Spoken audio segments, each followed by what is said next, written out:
Great. Well, good morning, guys. Um, so yeah, if we want to go around and do intros, and then if there's any holiday or winter traditions that you really enjoy and are looking forward to, you can share those here. So I'm Stephanie Cavino. I'm the executive director of the Blackstone Watershed Collaborative. And ironically, I was saying, oh, you guys have time to think about this question, and I haven't thought about this question. My family typically celebrates Christmas on Christmas Eve, which is sort of nice because then it means Christmas is a really slow day to kind of do nothing and be at home. So I think I'm looking forward to that, and I'm looking forward to everyone not working so we can all take some time off and have quiet inboxes. So it'll be a nice little break. Uh, do you want to pass it off? Or I'll pass it off to you. Sorry, my Wi-Fi. Was that me? Okay. I'm usually second. Um, Hi, everyone. I'm Kaylee McLaren. I'm the restoration manager at the Blackstone Watershed Collaborative. I'm excited this season for a new holiday tradition. So normally my partner and I spend the holidays apart. We've been together 7 years. So we were like, it's probably time. So I'll be spending Christmas with him in New York City. So that'll be different. But yeah, I'm really excited about that. Nice. That's a fun place to be for Christmas. Kevin, how about you? Hey, good morning, everyone. Kevin Rice, Finance and Program Manager for the collaborative. On my wife's side of the family, we always have a kind of like a Yankee swap, but it's who can give the worst gift. So we spend all year going to places like Savers and trying to find the most useless gift you could find. So this year, it seems like everyone was donating their personalized blankets. So we have like random people on blankets that I'm sure her uncle's really going to appreciate. That we have no idea who they are. Nice. Dave, do you want to go next? Good morning, everyone. I'm Dave Connors, the chair of the Upton Lakes, Ponds, and Streams Committee. Second time I have been here. Uh, and as far as family traditions go, when I was growing up, there were lots and lots of them. But as my own kids are growing up and raising families of their own, the traditions I grew up with are beginning to fall by the wayside. Cycle of life. Very true. Katie. Good morning. My name is Katie Liming. I'm the Lakes and Ponds coordinator for the city of Worcester. And favorite holiday traditions are just listening to the same CD of Christmas and just general winter music with my parents for like every single year of my life. So all of those memories in just one CD. Nice. Adam, and then Anya and Kate. Dr. Adam Menard, I'm the town planner for Auburn. So Christmas Eve, my mother's family has always gone together. My aunt and uncle hosted it for 50 plus years, but they're in their 80s now, so can't do it. So I've done it for the last 3 or 4. So I cook for about 30 to 40 people. If everybody shows up, it could be theoretically more than 40, but so that's a big deal. I'll spend all day Christmas Eve kind of cooking, prepping for that. That is impressive. Thanks, Adam. Hi all, Anya Wolchinski from Blackstone Heritage Corridor. Not as much a Christmas tradition as it is a winter tradition. Every year to survive the winter, because I'm not a fan of the winter, I pick one recipe and try to perfect it over the winter. A few years ago it was biscotti, and I got really good at doing it. And I think I'm going to revive that one and then try like some variations on them. So that's what I'm excited for after Christmas. I will dig into my biscotti cooking endeavor. That sounds wonderful. If you need any taste testers, just let us know. Danielle and then Kate. Hi, everybody. I'm Danielle. I'm the Watershed Outreach Manager at the Narragansett Bay Estuary Program. Excuse me.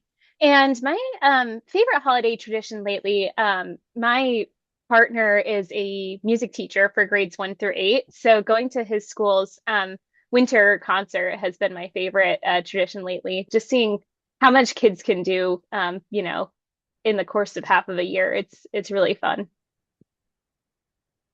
Sweet. Hi, folks. I'm Kate McPherson. I am the Narragansett Bay Riverkeeper for Save the Bay, and also the board chair for Blackstone Collaborative. And I celebrate the solstice. That's on Sunday. At 10:03, I'm going to go for a trail run to kick off my wintertime trail running series, and then I'm going to go to a bonfire with friends, big potluck. We often do a food drive for the needy and celebrate the returning of the light. So I'm looking forward to longer days. Absolutely. Looking forward to that. Thanks, Kate. Um, how about Heidi, Sarah, and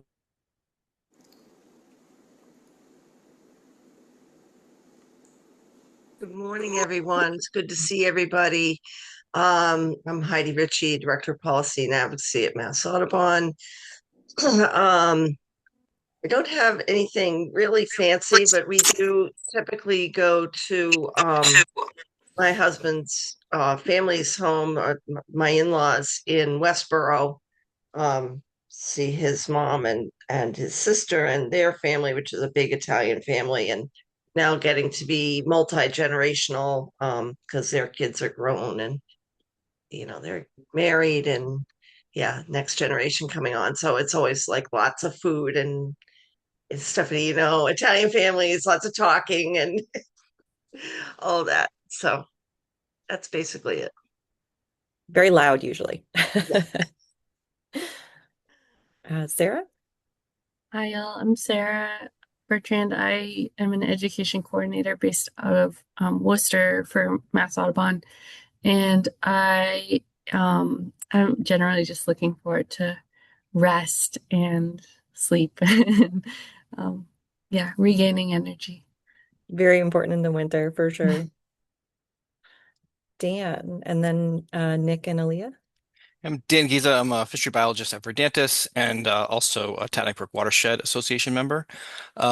Big holiday tradition I look forward to is a big group of us go to the Elm Theater in Millbury and watch the Christmas Vacation movie that they replay there, and wear usually stupid outfits related to the movie. So that's always fun. Right. That sounds fun.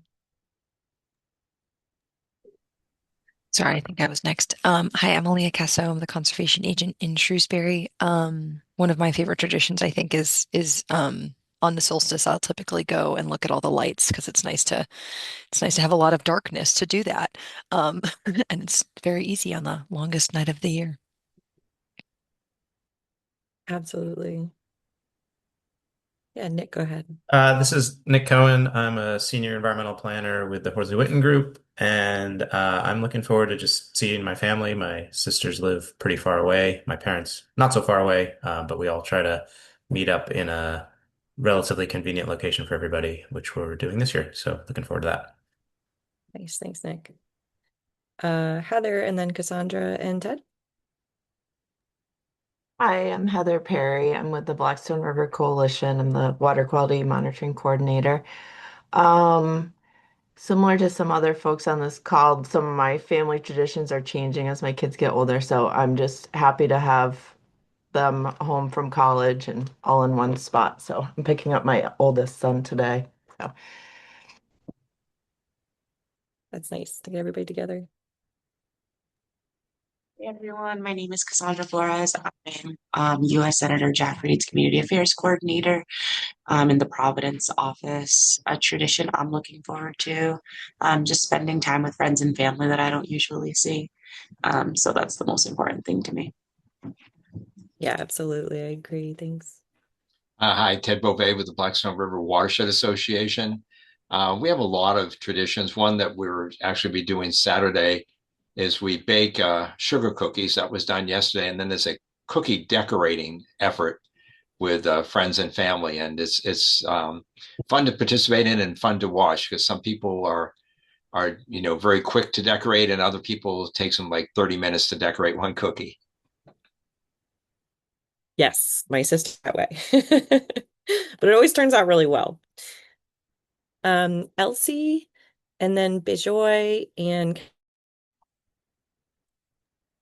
Hi, everyone. I'm Elsie Uffelman. I live on Tatnick Brook, and I'm a passionate lover of Tatnick Brook, the headwaters of Blackstone, not the headstone. And we love to make gingerbread houses. So we have been getting together with the grandchildren. They're getting older now, but, and like Adam said, everyone has different take on how they decorate their house. So I've just put together the house itself, and then I just put a whole pile of candy everywhere, and they go to work on it. And it's amazing to see the creativity that comes from that. So it's fun. And then sometimes we're able to donate the bigger houses to, like an orphanage or, a place where children would enjoy actually eating it. That's fun. Thanks, Elsie. Thanks. I'm Bijay Kumar Ghosh, Associate Professor in Zoology, Director of Secondary and Higher Education, Ministry of Education in Bangladesh. Now I am staying in USA, staying in Buffalo. I miss the holiday, our family. Still, I am alone here. Thank you, everybody. Thanks, Bijoy. Kelly, and then Chris. Hi everyone, Kelly King with the Horsley Witten Group. I'm an environmental planner. My husband and I both come from families of dumpling lovers, and our Christmas season is time for pierogi dumplings, which are Polish dumplings, and one of our favorite tradition in the tradition is coming up with new filling flavors and coming up with something zany and fun. So happy to be here. Thanks. This is just reminding me we need to do like an in-person potluck. Everyone's making these delicious things together. Good morning, everyone. Chris Hool with Ty and Bond. Missed some of the introductions here, but I guess a good holiday tradition, maybe that I'm not looking forward to because we just did it, but since my son was born, we've been going on a sort of, there's a nighttime sort of holiday stroll through a garden here in Sandwich. So we did that on Friday. So excited for that every year. It's a lot of fun. That's a great. Thanks, Chris. Yeah, I should say that my New Year's tradition is the one I really I look forward to as well. New Year's Day, I always go on a hike or a trail ride or something to get outside as like the first thing, and it's always a great way to kind of just take it easy, but also really enjoy being in nature, even if it's very cold. So thanks everybody for taking the time. From here, I'll actually hand it to Kaylee. She's going to be our speaker today to talk about some new pages on our website that we have and also review our base map to share with you and hopefully use it as a resource for folks. Great. Thanks, Steph. All right. We are going to share. Can everyone see that okay? Oh. All right. Great. So it's great to see everyone. Yeah, so we thought it would be a good idea to remind you all of a few of the resources that we have and also show you a couple new resources and web pages that we've been working on over the past couple months. So first, we'll start with the base map. And I know I brought this up at a previous meeting, but we wanted to remind you that this resource exists and hopefully it's useful to you all. So when you open it, this is the disclaimer you'll get, essentially a paddling disclaimer, because there is information on how to paddle the river within the database and directions on how to turn layers on and off and how to use it. So this is what it looks like.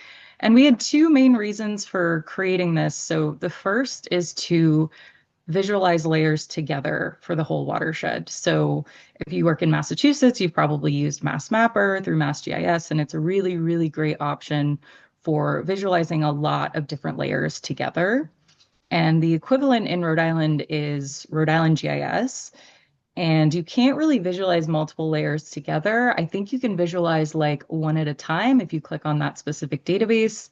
But it's much more difficult. So this kind of intends to aggregate some of those layers to make it easy to visualize data across both states. And then you can also screenshot the map to make a map for organizational use or for a grant or um, whatever else. Uh, so the other main reason we created this was to check to see if a project is within the watershed. So we had this come up multiple times where we have these communities like Leicester or like Shrewsbury or Gloucester where it's really like 50-50, or you have like just a little piece of the municipality that's within the watershed.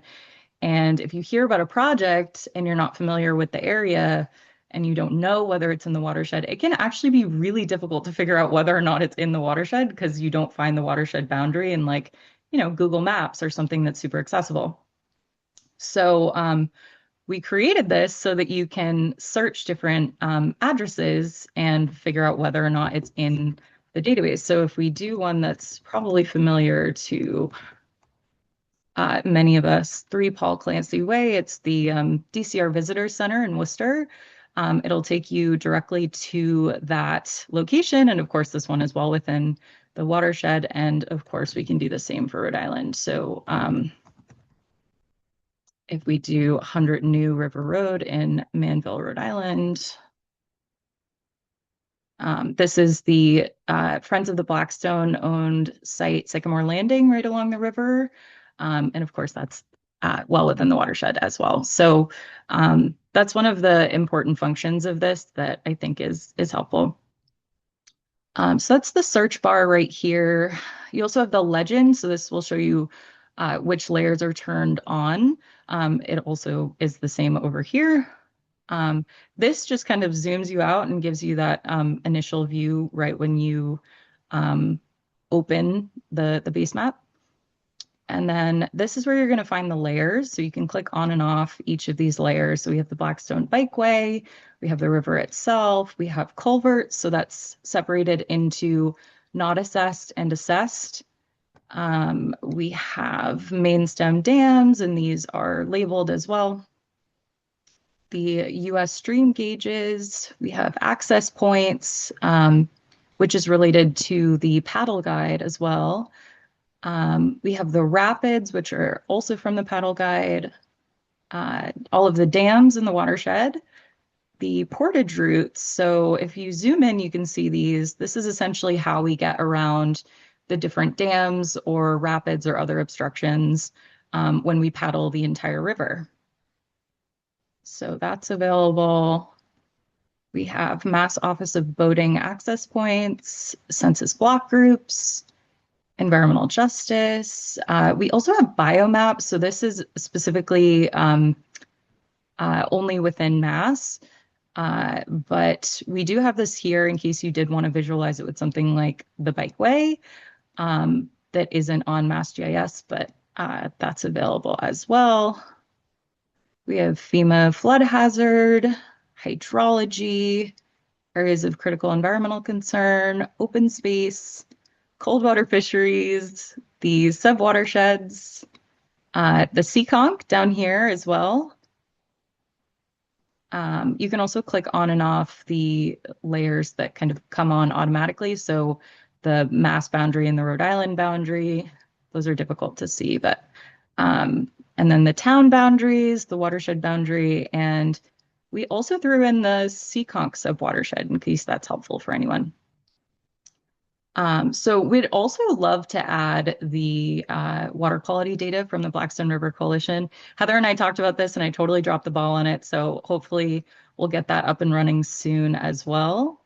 And then I'll also mention that you can change the base map as well. So right now I have it on imagery. You can also do like topographic or, or I like OpenStreetMap as well. That's a good one. It's a bit busy, but you can switch those on and off as well. So this is still a work in progress. So if you use it and you have any feedback, feel free to let us know and we can address that if you find any errors or ways to make it better. And we also have a quick poll for you all. Thanks, Steph. So the first question is, have you used this map? And the second question is, are there other layers you'd like us to add? So we'll take a second and have you guys think about those and answer those. And if there's other feedback that you have, the second question is just sort of a blank thing that you can add in any notes as well. Yeah, absolutely.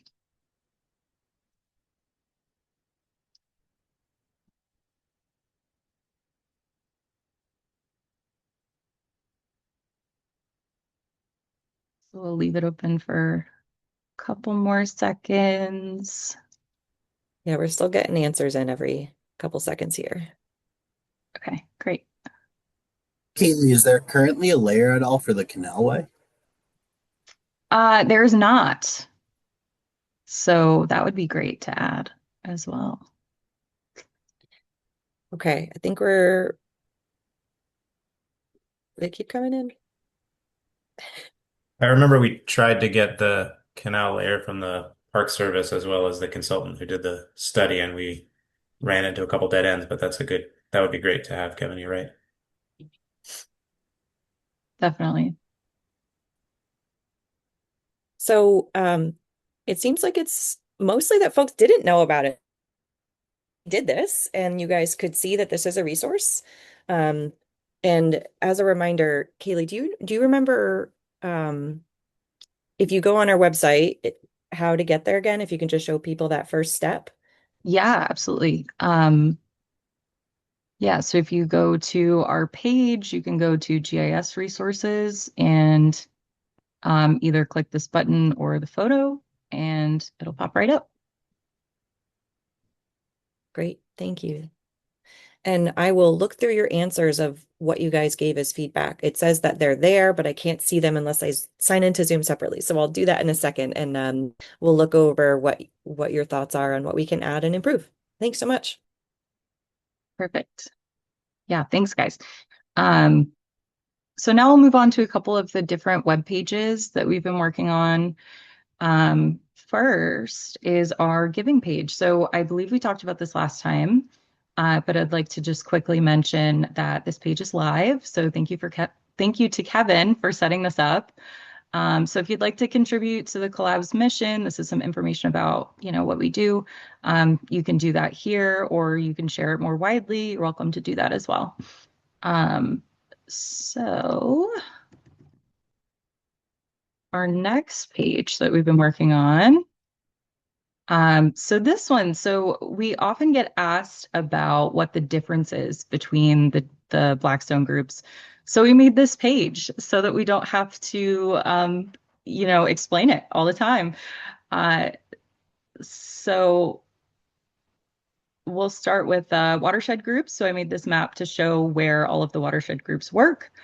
We have the Blackstone Headwaters Coalition, the BRWA, Friends of the Blackstone River Coalition, and the Collaborative. And then we also have descriptions of all of these organizations. So we have the website, when it was established, the service area, what each is best known for, the role, a good contact, and what you can reach out about.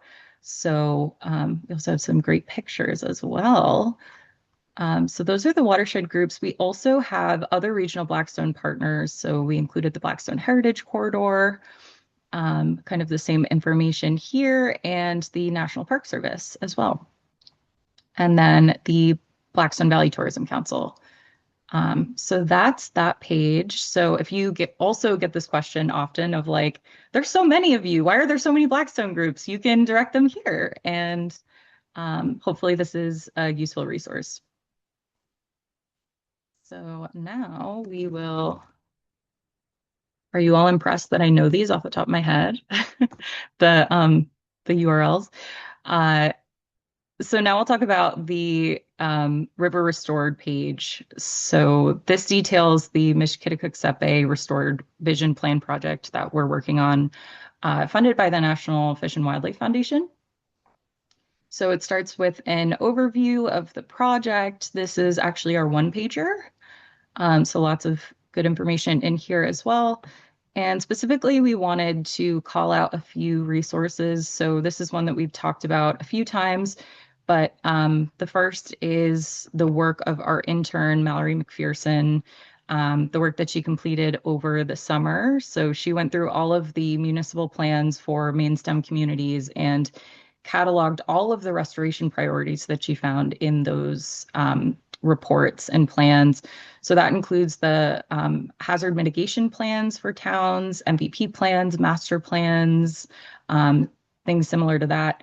And she also did the same for regional plans as well. So this is the spreadsheet that she created. She is an exceptionally organized human being. I feel like if I created this, it would not look this pretty. But you have an image of the document, you have the location, the type of document, the description, the different recommendations.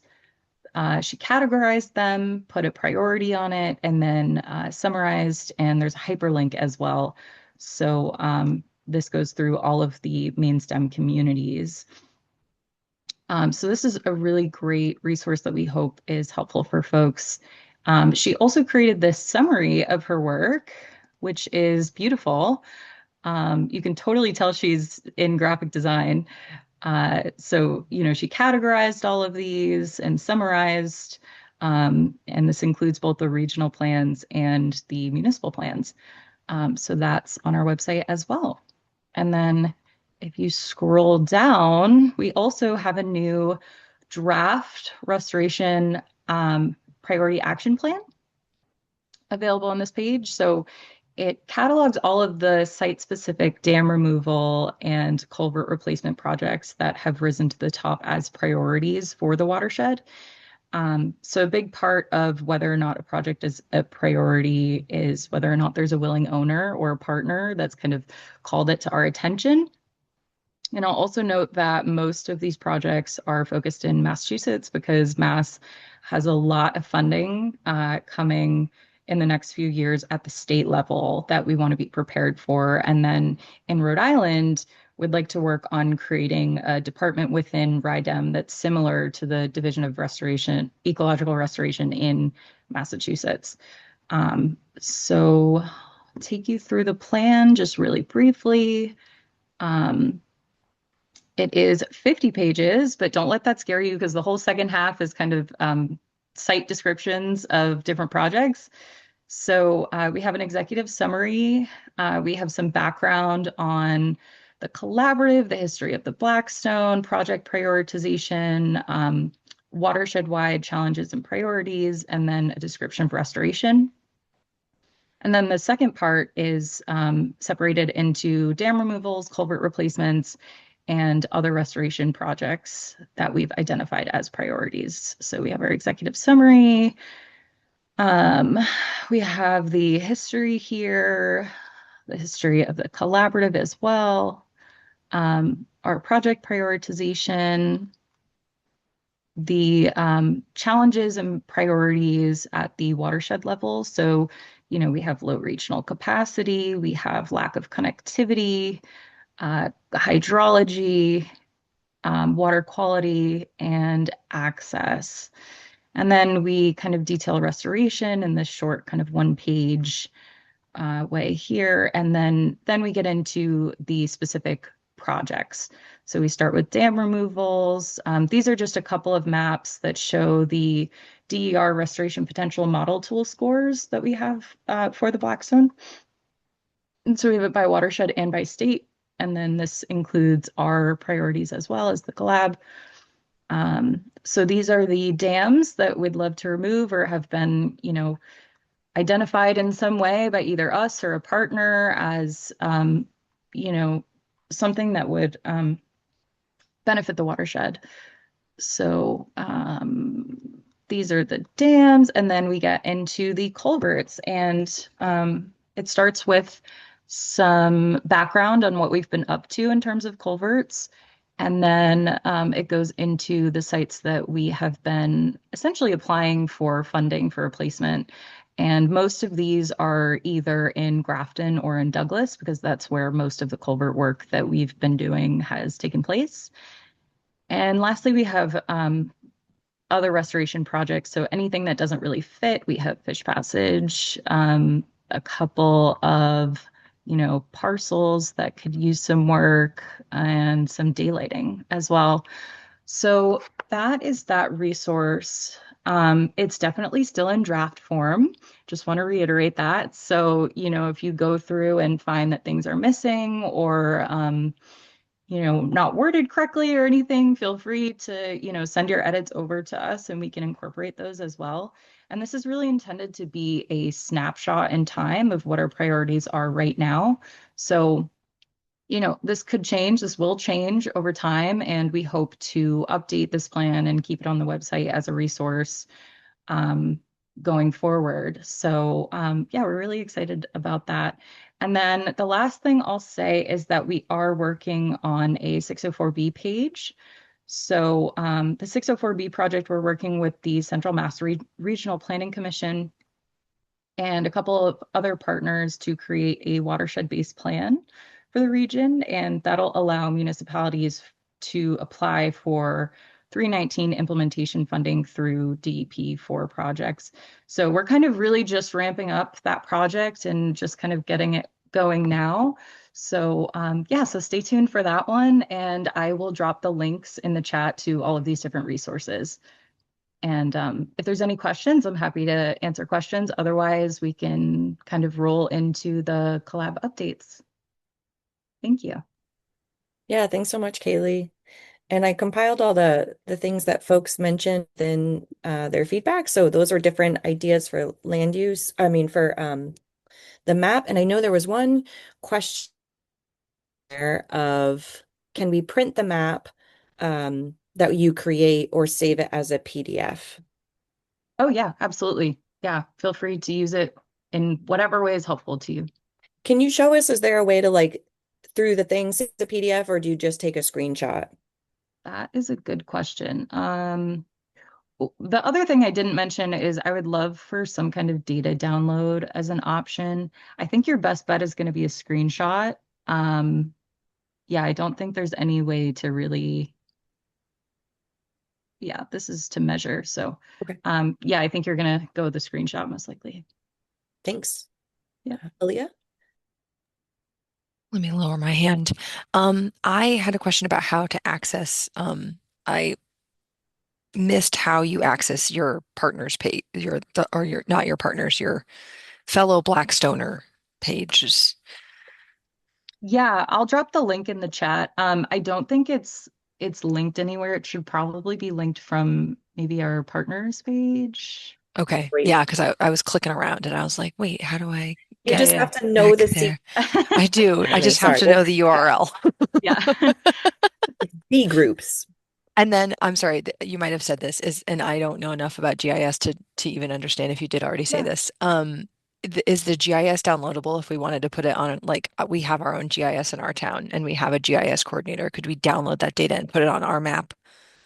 So not yet, but Okay, it's something that eventually. I would love to do in the future. If you need any layers or you want me to send you all the layers, I can totally do that in the meantime. But yeah, definitely a project for the future.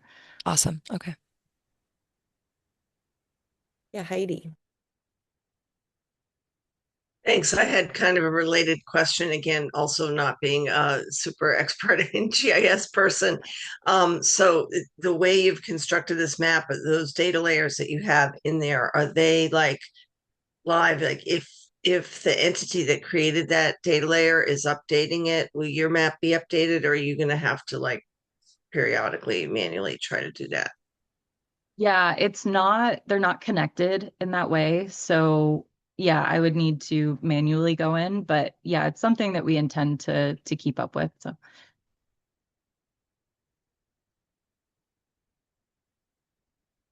Great, thanks.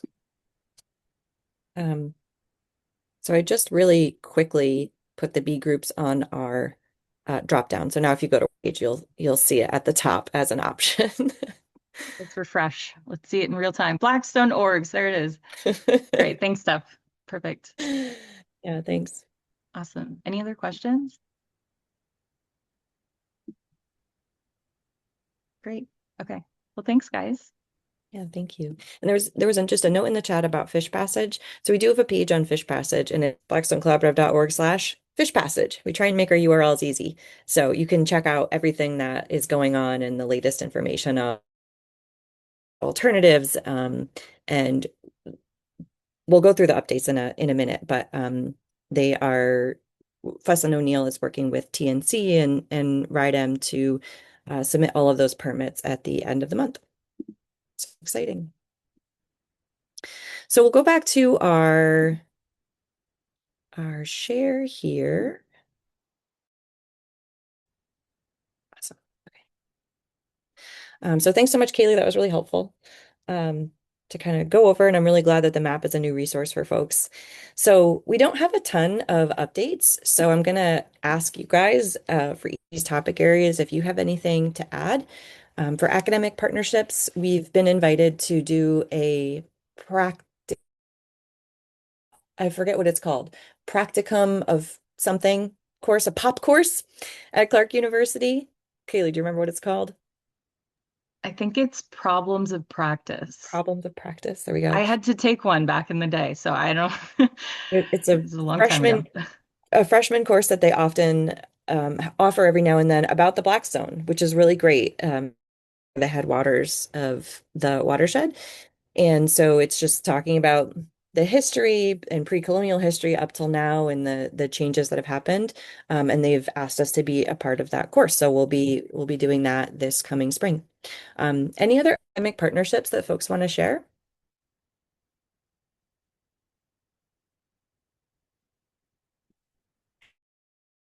Access partnership or access updates. It's kind of the off season for this, so there's not a lot going on.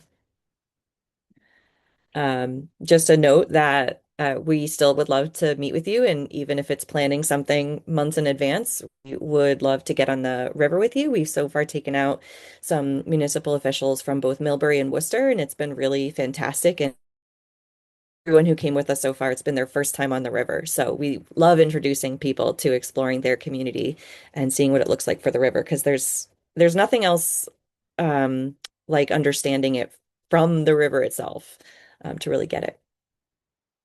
Similar bikeway and greenway. Are there any updates that folks want to share?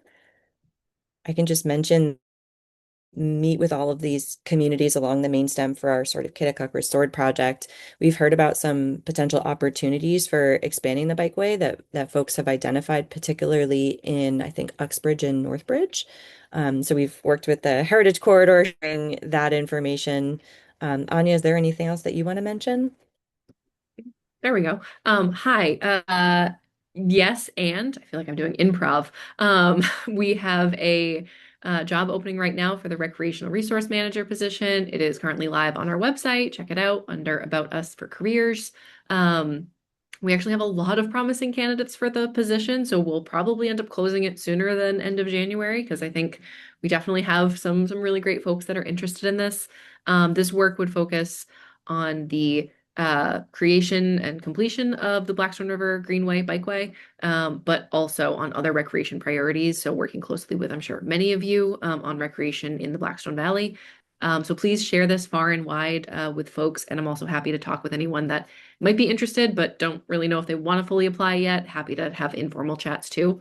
But yeah, a lot of great traction. I think in 2026, I'll be a little bit more able to share kind of how BHC's advocacy for the Greenway Bikeway is shaping up because we're in a bit of a rebrand and how we're talking about it. We kind of realize the reality of both the environment, the financial realities, and the constraints, and we're ready to have a better path forward. No pun intended, on creating this. So anyway, stay tuned for more, but thank you for the shout out. Absolutely. Thanks. So for Fish Passage, as I mentioned, the consultants are looking to get the permit signed and submitted this month for permitting the vertical slot fishway around two dams, so Main Street and Slater.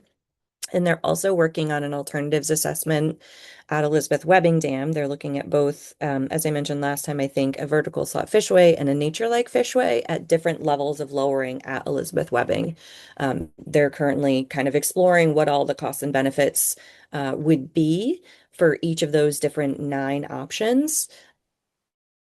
Learn more about that next month. And the Community Advisory Council will be having conversation more specifically around that and reviewing all of those the alternative matrix and learning about the different options. Anything else on Fish Passage? Oh, the other thing I wanted to mention is we are thinking about our fish parade coming up as well. So it's in May. And we also have a poll for you because this is our new thing. If I can move these boxes around, one second. Okay.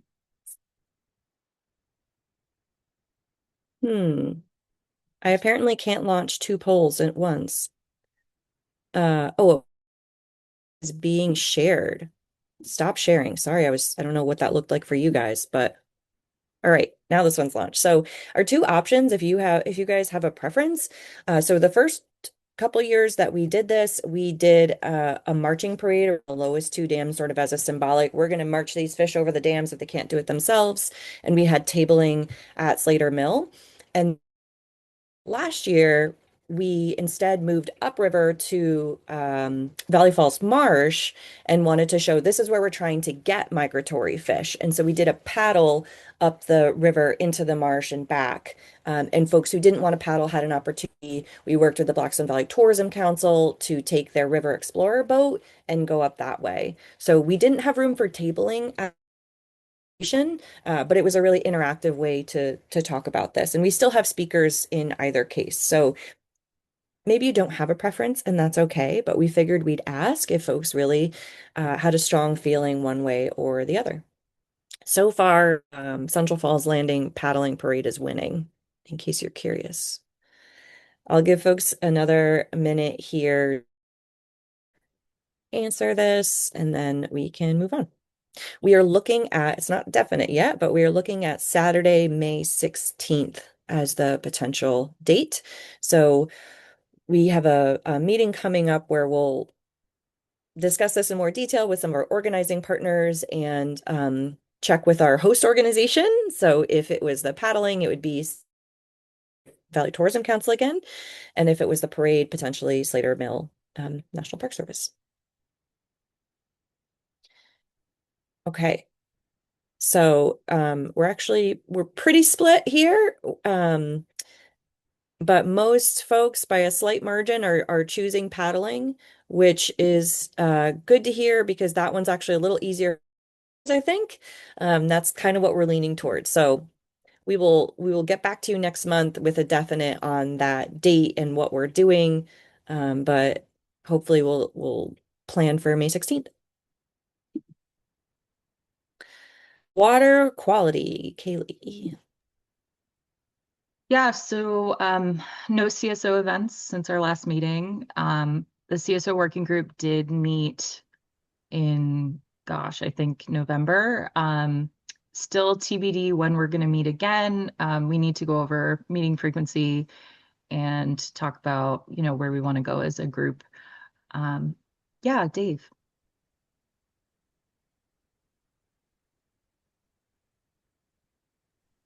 There we go. In relation to water quality, and we've got to kind of drift back to the dams and the dam removal part.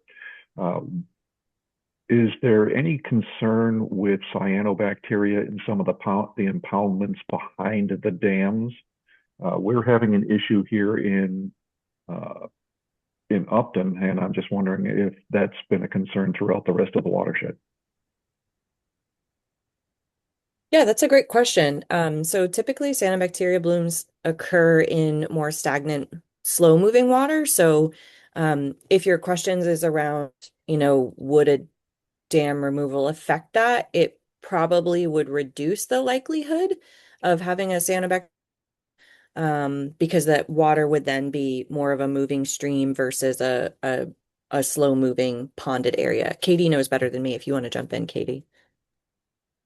Hi, Dave. I'm the Lakes and Ponds coordinator for the City of Worcester, and our program facilitates a community monitoring group for cyanobacteria specifically. So feel free, I'll drop my email in the chat and feel free to connect with me if you want to talk about it more specifically. We do see cyanobacteria in Worcester and kind of the surrounding area in your sort of larger impoundments that are more classified as like a lake or a pond, even though it's technically an impoundment. But we don't monitor smaller impoundments that would still be more considered, like stream or river systems, just kind of due to capacity and to kind of recreational access and risk assessment for that. But yeah, happy to talk about that more if you'd like. Okay, thank you. Or if I get trained as part of the cyanobacteria monitoring group. We are actually doing that quite a bit in Upton, and we're looking at a protocol for dealing with it when we have things like that. And the Worcester Cyanobacteria Collaborative, they've got a great website on that. Yeah, that's Katie. Great resource. Thanks. We've also seen cyanobacteria blooms on the Blackstone Canal, actually, because portions of it are really stagnant and slow moving. And so at the Uxbridge Blackstone Heritage Canal State Park, that part of the canal closed last year due to cyanobacteria and duckweed that kind of took over part of the ponded area. Do you still have your hand up, or are you trying to jump in? Okay. Heidi, go ahead. Well, I don't know if this is the part where it would be appropriate to update on statewide restoration. Sure. Okay, great. So as I, every month I'm kind of a broken record about trying to streamline the permitting for restoration, but I feel like we really are making progress, talking with the state agencies, and I'm pretty excited about it because EEA and DEP have agreed to convene with some of the organizations, and including DFG and Coastal Zone Management as well. So we'll be having a meeting in January with them and talking about further convenings. But I also, because we have so many people and organizations interested in all this, I'm going to be having a meeting inviting, all the folks who are interested in the topic of streamlining permitting for restoration projects, to meet together virtually on, let's see, on January 21st at 2. And so I will send that invitation to everybody who signed on to the wetland restoration streamlining statement, which I'll put the link in the chat in a minute. And if you have not signed on yet, we're still taking sign-ons from organizations, consulting firms, municipal officials, particularly if a board like a conservation commission or another local board votes to do it as a group. And we have another way for individuals to kind of stay updated on this. If you sign up for our Climate and Nature Champions program and click the wetlands box, and you'll get dates that way. So I'll put those links in the chat for folks, and happy to answer any questions. I also wanted to alert you to the fact that there's language in the Mass Ready environmental bond that would do some of the streamlining that we need. So we're really hopeful that like all of this is going to come together, and that we can work with the agencies on language for the bond that everybody supports. And the bond has been reported out of the Environment and Natural Resources Committee. It's now in the bonding committee. We anticipate it will be heard there probably sometime around mid-January. Hasn't been scheduled yet. and they'll probably only look at the dollar numbers. So these outside sections, these policy sections, will then be considered when it goes next to Senate Ways and Means. So this process that I just talked about, we're trying to align that with as the bond moves through to get the best result we can from that. And I also just wanted to alert everyone that there's some other bills that are kind of concerning, not related to restoration, but rather to the home rule authority to have like wetlands bylaws, septic bylaws, other bylaws that it's really around the whole housing issue. And there's a bill pending called the YIMBY bill, Yes in My Backyard bill. And so anyway, I'll that bill and a couple of other bills that would restrict wetlands and septic bylaws have moved out of committee, and it seems like the housing advocates are really on top of this and pushing this stuff. The environmental folks have not really been following it as closely, and I've been talking with some of the housing groups trying to figure out like how can we retain the ability of local communities to adopt science-based bylaws to protect their water resources and avoid putting people at higher risk of flooding, etc., while not unreasonably restricting housing development, because we clearly have a housing crisis. Everybody agrees with that. And so anyway, just that was more for awareness, that I'll put those in the chat. Yeah, thank you, Heidi. You're our statewide pulse on what's going on, so we always appreciate you joining in and keeping us up to date there. Chris. Just a quick question, Heidi. I was wondering if you have heard anything through the rumor mill about the Mass DEP's proposed reg revisions that have sort of been just sitting, waiting to be promulgated. They're probably going on a year and a half old now at this point. Yes, and so MACC and MSMCP have been, the Mass Society of Municipal Conservation Professionals have been working on a letter writing campaign to the governor, and there's info on the MACC website, and I can put that in the chat as well, because more letters still are needed. And I just heard the other day that there were like 20 or 30 letters that had gone in from like local conservation commissions saying really need these regulations issued. The holdup is not in DEP or EEA. These regs are stuck up in the governor's office. So what I heard was that the agencies received the copies of the letters and they know they're happening, but in speaking with the governor's office, they were not aware that the governor had been receiving all these letters. She probably gets so much stuff. It just like, and they were, filtering in one at a time. And so it wasn't really catching their attention. So I believe that MACC has now packaged them all up and like sent them FedEx to the governor. Like, here, this is an important issue. But folks, we need more of that. These are the regulations that would improve the stormwater standards and establish standards for development in the coastal floodplain. So I'll put the MACC page in the chat, and people can write letters in addition to emailing it. I'd suggest calling the governor's office, sending a hard copy of the letter as well as emailing it.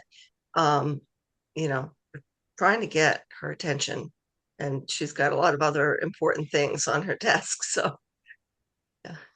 Well, thanks, Heidi. That's really helpful. Yeah, thank you. I mean, we all hear stormwater flooding is one of the biggest challenges that our communities face, so we know it's something that's very important.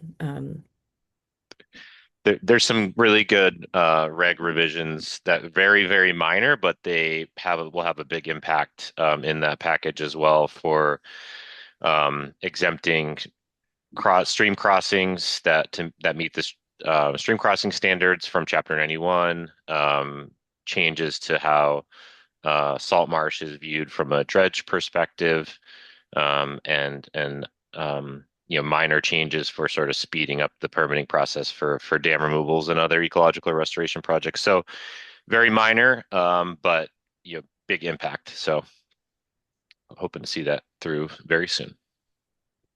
Yeah, that's wonderful. And I would love to have Massachusetts continue to take the lead on this restoration. And I always say, the states are really good at different things. Rhode Island always kicks our butt in that bikeway, but Mass really wins on the restoration projects. It's challenging to do restoration projects in both states for sure, but it's definitely a lot harder in Rhode Island when you're modifying. I'm going to take land underwater and I'm going to turn it to a wetland. And that's a difference in that kind of resource is not allowed. And it's pretty challenging. And I'm just starting to learn that in Rhode Island. So happy to set the example in Mass here. Thanks, guys. Anything else on restoration that folks want to mention or dam removal? Okay. So we talked about this, the draft restoration plan. So we've been working on this for years, and we realized we should just throw it out there. It's always going to be a draft. And we know that we're working on these other projects like the water quality in 604B, the watershed-based plan. We're working on restoration and access within this Kitticook Restored plan. So everything informs each other, and this will absolutely be changed and updated over time. But one of the things we talk about when the collaborative started was just being a place to get information and being sort of a clearinghouse of information. So, in the sake of transparency, we just wanted to put out what we had so far. And if it's a useful resource for you, fantastic. I know in the chat I've already gotten some notes about things that we should maybe edit, which we're happy to do, and we appreciate that feedback. But if there are other projects in your community that you've identified and would like to have as a priority that we reflect here, we're happy to do that as well. For grants, just a note that we just heard back last night. Unfortunately, we didn't receive the Rhode Island Foundation funding, so we'll be looking for some additional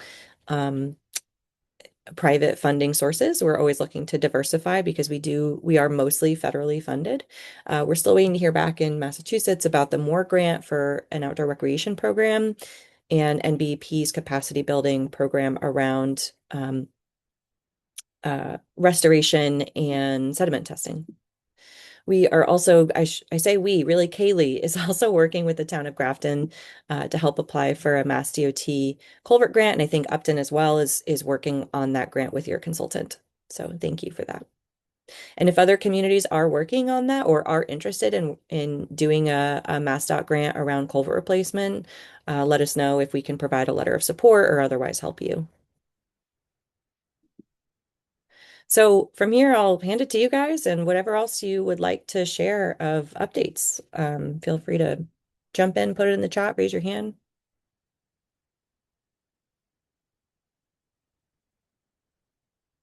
There might not be any if there's a quiet time. I can jump in. So the City of Worcester is doing 3 watershed-based plans to reduce sources of non-point source pollution, preliminarily phosphorus, in our 3 main lake and pond watersheds, sub-watersheds in the city. So that progress has continued throughout. Our preliminary results from the modeling and data analysis effort that our consultants have been doing quietly in the background were just received this week. So I'm working on going through those results, and we'll be meeting soon with some questions. And so we're planning to have additional public meetings about the results and initial recommendations in order to incorporate input in the late winter or spring. We have not yet finalized that timeline. It will be kind of dependent on ongoing discussions with the project team. But if you'd like to stay up to date on that, you can either send me an email directly or you can sign up for our program newsletter. I just put the sign up form in the chat. And then we will also be hosting our annual water quality update on our water quality monitoring plan, aka called State of the Lakes, and that will be sometime in February.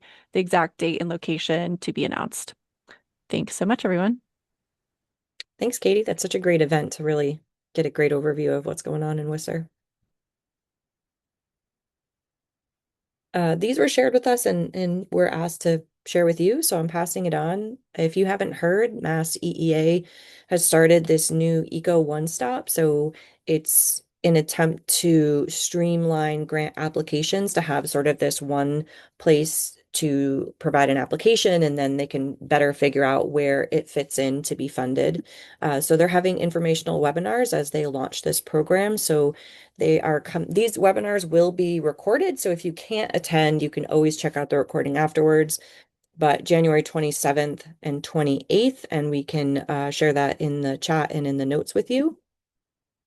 And also, MVP Resilient Mass has this new webpage and sharing all the resources. We're in conversation with them as well to see if someone would be available to come and do a presentation to this group as well, just to give you guys a great overview of what's going on and how to use this information. Because I also believe that it can be a little overwhelming when there's so much, but it's also a very wonderful, useful tool. So again, great links that we'll share with you on a funding database and resource database, trying to figure out what all these different tools and documents are around climate adaptation and resilience planning and decision making, and information around MVP grant deliverables. And then lastly, through the SNEP network, we worked with Heidi, I'm seeing your thumbs up. We worked with several partners, including Mass Audubon, the Cape Cod Commission. I'm going to blank on all of our wonderful partners, but they have this new watershed protection toolkit. So I am not the greatest person to try and explain this, but basically, we know that our state standards are sort of not always quite enough, and there are different ways to design a project, even when you're meeting state standards. But this design standard really helps us understand how we can work in both new and redevelopment to do the same things we've been talking about for so long. If you're familiar with the work I did previously with Mass Audubon and the Shaping the Future of Your Community program, we always talk about preserving natural features, maintaining natural ability for plants and soils to absorb runoff and to clean that runoff. So this watershed protection standard toolkit is actually a pretty user-friendly set of documents that you can kind of flip through. It's very visually appealing. There's lots of pictures in there, and maybe I'll actually jump to that if folks don't have other updates that we can share. But there's lovely visuals and examples of, if you're in this kind of setting, here are some things you can do. If you're in a suburban setting, this is what you can do. If you're putting in a new commercial building, this is what you can do, and try and consider all of these different options. And no matter how you're building or rebuilding a site, there are ways to manage your runoff and improve water quality. I think this is the last one. So the Rhode Island Infrastructure Bank also has these community project assistant funds. So congratulations to these 4 communities, all of which are within the Blackstone watershed in Rhode Island. They have their awards for engineering, stormwater improvements, etc. So in Lincoln, there was a Handy Pond Dam improvement. In North Smithfield, Dolly Brook Master Plan. In Pawtucket, Pleasant Street SSO mitigation, and in Smithfield, watershed resilience and stormwater infrastructure. We're also working, I should say, through the SNEP network to assist the communities of Pawtucket, Rhode Island, and Douglas, Mass, to go through their stormwater planning series. So we've identified a specific location that has a stormwater problem, whether it's around flooding or water quality, and then helping to design a best management practice around that to address the problem. And those communities will complete a 30% design by the end of the program, and then be able to go on and apply for additional funding, such as this, for implementation. Are there any other updates that folks have and want to share?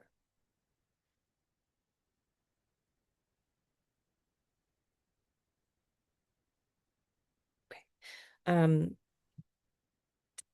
might just show you for 1 second that tool in the Snap network, which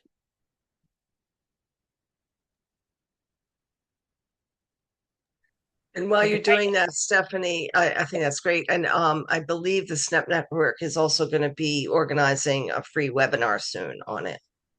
Yes, absolutely. I just want to show you that it's not scary looking, even though I made it sound like a lot.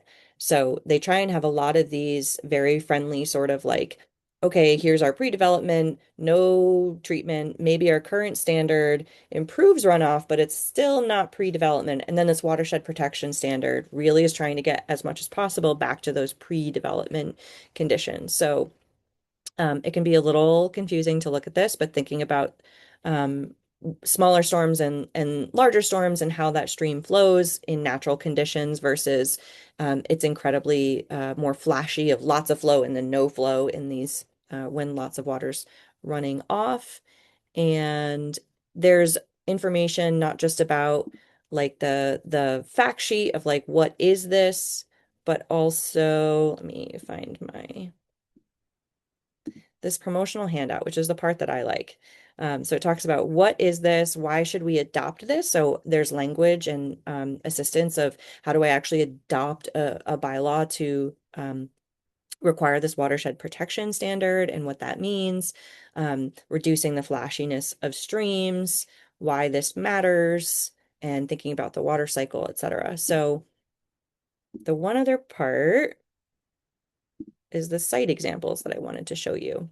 So this is this idea of no matter where you are, there are opportunities for improving water quality, and this watershed protection standard works in all of these different types of development.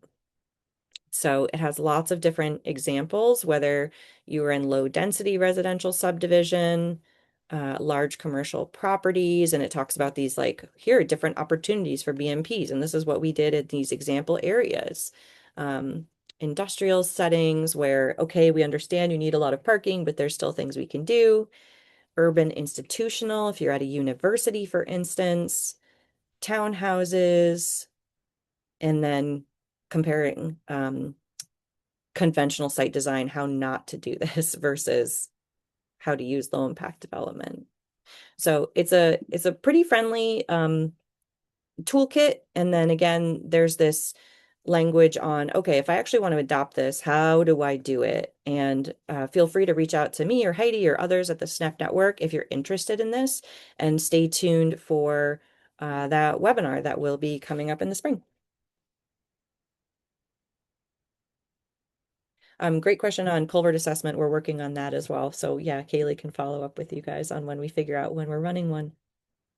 Any other questions or comments that folks have? Okay. Well, thank you so much, and happy holidays, and we'll see you again in January. Take care, everybody. Thanks. Bye. Thanks all. Take care. Thank you. Bye, everybody. Next See you. time, see you. Thank you. Thank you so much. Happy holidays.